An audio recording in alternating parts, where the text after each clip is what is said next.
What's something that's really cool, but also really scary? Ninjas! Now what's something that's even cooler and scarier than ninjas? Ninjas with poison! And that's exactly what we're talking about today.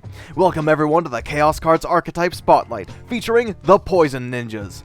The Poison Ninjas are a powerful and potent archetype. Their main strength is on disrupting your attacks while empowering theirs.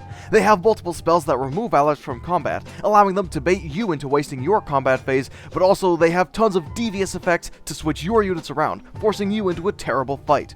Much like the ninjas, they are a true force to be reckoned with, but unlike the ninjas, they have a lot more effect damage up their sleeve. And as you may have guessed, the Poison Ninjas utilize a poison mechanic, a potent effect that deals some pretty hefty damage if you fight them. Now you could just not fight them, but as I said before, the Poison Ninjas are known for their tricks and ability to force you into a bad fight. The poison works in a very super awesome and super unique way. If a unit fights another unit with poison, the battling unit that gets hit takes damage at the start of combat next turn. You could avoid taking the damage by just not entering combat and waiting until next turn, but if you are attacked by a poison unit and have Holy Barrier, you just won't be affected by the poison because the attack technically didn't land. Some counters of the Poison Ninjas are Holy Barrier. As we discussed before, Holy Barrier is a complete FU to the poison because it means the attack technically didn't hit, making the poison completely useless. Next up is Brain Rot. Brain Rot removes effects, meaning that if the Poison Ninjas don't have their poison, they're just expensive low-stat units.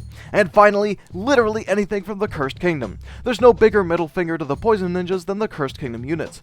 And this is for a variety of reasons, but the biggest ones being that the Cursed Kingdom don't play by the rules. They simply don't care. A vast majority of the Cursed Kingdom monsters have 0 health or die on the next turn anyway from Graveborn.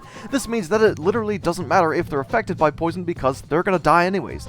Combine this with the fact that a lot of the Cursed Kingdom cards have Nightmare, which nullifies your effects in combat, and the Poison Ninjas are basically sitting ducks with no effects and low stats. Some key players of the Poison Ninjas are the Man in Green. Contrary to what I said, the Man in Green is a Poison Ninja without any of the weaknesses. This guy is insane. Not only does he possess the ability to swap himself and an ally unit in combat once per turn, even if he isn't in combat, but he also has poison as a buff, meaning he's immune to Brain Rot and Nightmare. Next up is the Dark Scale Assassin. This guy is brutal. You can see he's got some wicked damage, and his poison certainly isn't a joke either. While he may have low health, he does have caffeine, meaning he always hits first in combat. And as you can see, if he kills his target, he just leaves combat. But far more often than not, even if he doesn't one-shot you, his poison will certainly finish the job next turn.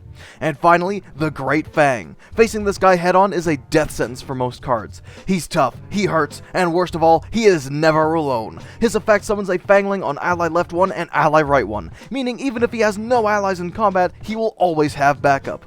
Combine this with the fact that he has some of the highest poison damage in the game, and his Fanglings also have a decent poison, and you've got a recipe for one kick-ass boss monster.